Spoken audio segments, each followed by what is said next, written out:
Welcome to this first episode of Learning from Audio History.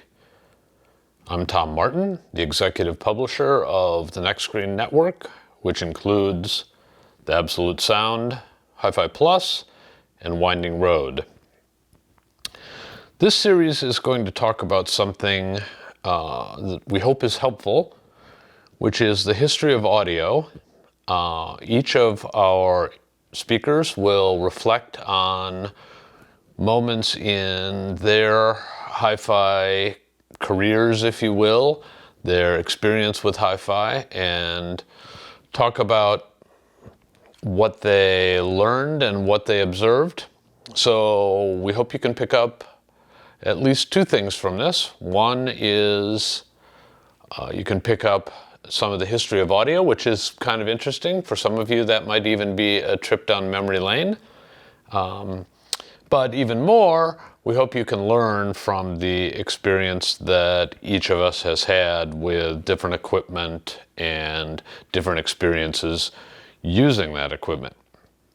So I'm going to start with actually two products that were from roughly the same era in the 1960s.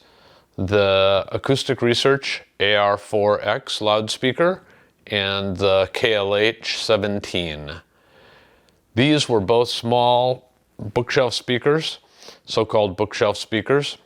The AR was an 8-inch two-way, and I think the KLH was an 8 or a 10-inch two-way, but they were very similar in terms of the speaker complement that they had. The interesting thing about these speakers is they came about 10 years into the period of introducing a technology called acoustic suspension. And the idea, really before acoustic suspension was created, was that the rear wave of the bass driver would be exhausted or absorbed into what was called an infinite baffle, just a big box, fundamentally.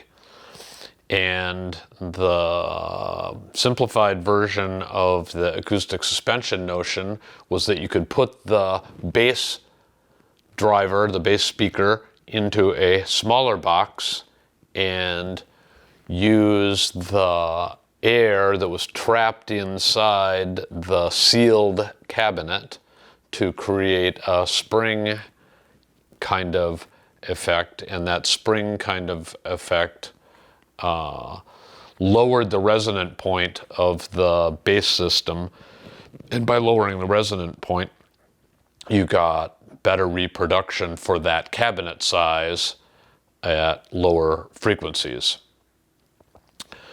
It worked fairly well. Two things that really stand out in my mind learning from these, which were considered entry-level speakers by their manufacturers.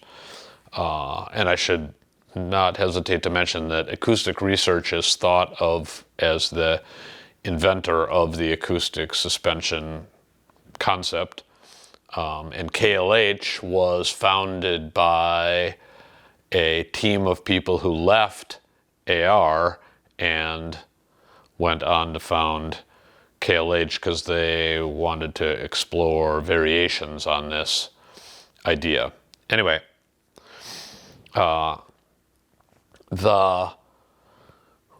first thing I think we learned was that the new technology worked. You could reproduce relatively low frequencies in a heretofore unusually small cabinet, so that was great. And that smaller cabinet size allowed the manufacturers to produce a product that could be brought to a lower price point, which was nice. And I would say learning number one from this particular class of speakers, although you could draw a circle around all of the acoustic suspension work that was being done at the time, this lowered price point brought hi-fi to, I'm going to say, the masses. But in particular, and this was a seminal moment, it brought hi-fi to college students who previously probably wouldn't have been able to afford such high quality reproduction. It brought it there because of price point. It also brought it there because of size. If you're trying to run a stereo system in a dorm room, you need relatively small speakers and a large speaker system, 2 large speaker systems that's the size of this whole cabinet, rather than the size of one of these small boxes behind me, just isn't going to work. So acoustic suspension was kind of a breakthrough in the sense that it brought high quality music reproduction to a much larger group of people and kind of made the audio industry what it is today. The other piece that we all learned, and this was well discussed and advertised in the audio media and by the manufacturers themselves, is that when you took the speakers and put them into a small box and lowered the resonant point and got more bass, there was a trade-off. And in engineering, you learn that just about every gain comes with some kind of a trade-off. And the trade-off in particular that came from the acoustic suspension principle was that the speaker was less efficient. That means it took more power from the amplifier to make a given level of sound. The genius of the acoustic suspension work was that it happened in the same time period, the mid-1960s, when the electronics part of the audio industry was going through a transition from tube electronics, which tended to be relatively low power, and at the time this was thought of as 30 or perhaps 50 watts per channel was fairly high powered.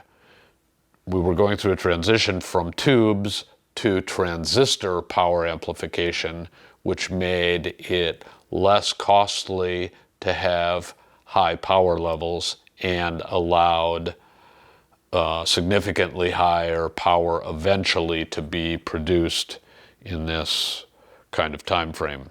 We'll come back and talk about some of the power amplifiers that were part of this breakthrough. But because solid state amplification was coming on the scene at the same time as acoustic suspension speakers were becoming popular, this means that the necessary power, to a degree, came along to make the acoustic suspension principle really work in practice. Now, the piece I learned, I had KLH 17s. That was the thing I could afford as a teenager, and to be honest with you, I loved them, and they really allowed me for my first taste of the high-end audio experience. What I learned later on was that power isn't the only dimension of amplification, and the quality and the distortion levels and the dynamic capability of amplifiers are also very important. We'll come back and talk more extensively about that when we review maybe the seminal loudspeaker of the late 60s and early 70s, the large Advent loudspeaker. I'll be back to talk about that in episode 2, but for now, I hope you've enjoyed episode 1. Remember to subscribe, hit the subscribe button or bell, and also please sign up for our newsletter. You'll get all sorts of articles about audio equipment and music, and we think you'll really enjoy it. So thanks for joining us.